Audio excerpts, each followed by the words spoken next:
It started as another lonely Friday night. Rachel sat on her couch, scrolling through her phone, lost in the endless sea of social media. Nothing excited her anymore. Every app felt the same: fake smiles, filters, and meaningless posts.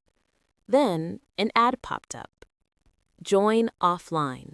Live experiences. Real life. Real you. The logo was clean, modern, and somehow hypnotic. She clicked install without thinking twice. When the app opened, it asked for basic permissions: camera, microphone, location. She hesitated, but curiosity won. After a quick setup, a simple message appeared on her screen. "Welcome, Rachel. Your first mission starts now." She laughed. Mission? This is weird. But boredom made her tap accept. The task was simple: walk to the nearest park and take a photo of the old fountain. Rachel slipped on her hoodie and left her apartment. It was 10 p.m., the streets were quiet, the kind of silence that makes every footstep echo. She reached the park, found the old fountain, and took the picture. The app instantly sent a notification. Mission 1 complete. Good work, Rachel. A small dopamine rush her. Then another message popped up. You've unlocked Mission 2. Meet the man sitting on the third bench. Ask him what he's waiting for. Her heart raced. This felt strange, but also thrilling. She looked around and saw him. An old man sitting exactly where the app said he'd be, under a flickering streetlight. She hesitated, then approached. "Excuse me, what are you waiting for?" The man looked up, startled, as if he'd seen a ghost. His eyes were wide. "You shouldn't be here," he whispered. "It watches everyone." Rachel blinked, confused. "What do you mean?" But before she could ask more, he stood and walked away quickly, disappearing into the darkness. Her phone buzzed. Another message. "Excellent. Mission complete. You have been observed." Rachel's smile faded. "Observed?" she muttered. But before she could close the app, a new mission appeared. "Go home. Do not speak to anyone on the way." She looked around again. The park was empty, but she couldn't shake the feeling that someone was watching her.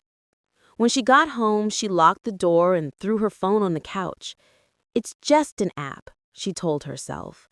But curiosity got her again. She opened it. The next mission said, "Go to your window. Turn off your lights. Look outside." Her hands trembled as she followed the instructions. The street below was almost empty except for a black car parked across from her building. Its headlights were off, but she could see the faint glow of someone's phone screen inside. Before she could react, her phone buzzed again. "He's watching you. Don't move." She froze. A cold chill ran down her spine. She whispered, "What is this?" and tried to exit the app. But the screen wouldn't close. No matter how many times she pressed the power button, the screen stayed on, bright and unresponsive. Then, her camera turned on automatically. She saw her own terrified face reflected back. The app's logo appeared over her image, spinning slowly like a digital eye. A robotic voice spoke through the speaker. "Mission 4. Stay still." Rachel dropped the phone, her heart pounding. She ran to her bedroom, slammed the door, and crawled into the corner. Her phone was still glowing from the living room. She wanted to call someone, anyone, but when she grabbed her laptop, she realized her Wi-Fi was gone. The entire network was disconnected. Then came a knock at her door. 3 slow taps. She didn't move.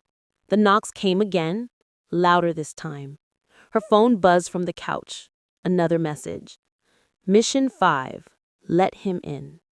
She stared at the door, frozen in horror. "No, no, I'm done." She unplugged her phone charger, thinking to turn it off for good, but even with the battery removed, the screen stayed on, glowing faintly with the word "connected." Minutes felt like hours. The knocking stopped. Silence filled the apartment again, except for the faint hum of her fridge. She picked up her phone again, shaking. The app now showed a live map of her apartment, with the red dot moving slowly from the front door toward the living room. She gasped. How the hell? Her eyes darted to the living room doorway. No one was there, but the map said otherwise. She bolted out of her room, ran down the fire escape, and didn't stop until she reached the next block. Her heart pounded, her breath ragged. She ducked into a 24-hour diner, trying to calm down. The waiter approached, concerned. "You okay, miss?" She nodded nervously. "Yeah, just a bad night." She took out her phone to show him the app, but when she turned the screen toward him, the app wasn't there anymore. It had completely vanished. The waiter frowned. "What app?" She shook her head. It was right here." He smiled awkwardly. "Maybe you need some rest." He walked away, but she noticed something odd. On his wrist was a small tattoo, the same eye logo from the offline app. Her stomach dropped. "No way!" She quickly stood up and backed away. The other customers in the diner were staring at her now, quietly, blankly. Every single one of them had the same eerie symbol. She stumbled out of the diner and ran into the empty street. Rain started to fall.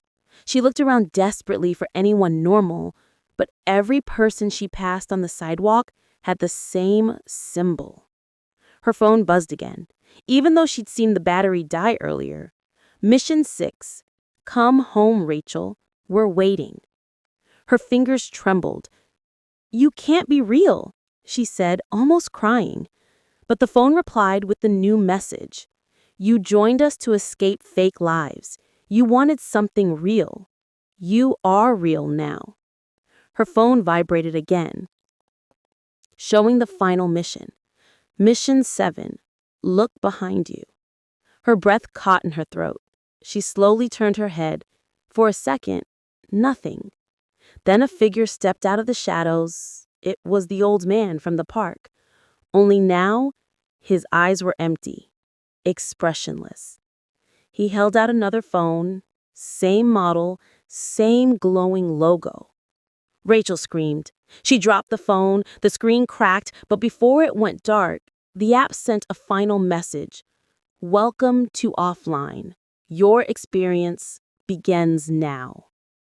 The next morning, her apartment was quiet. Her phone lay strattered on the floor. The door was open, rain dripping inside.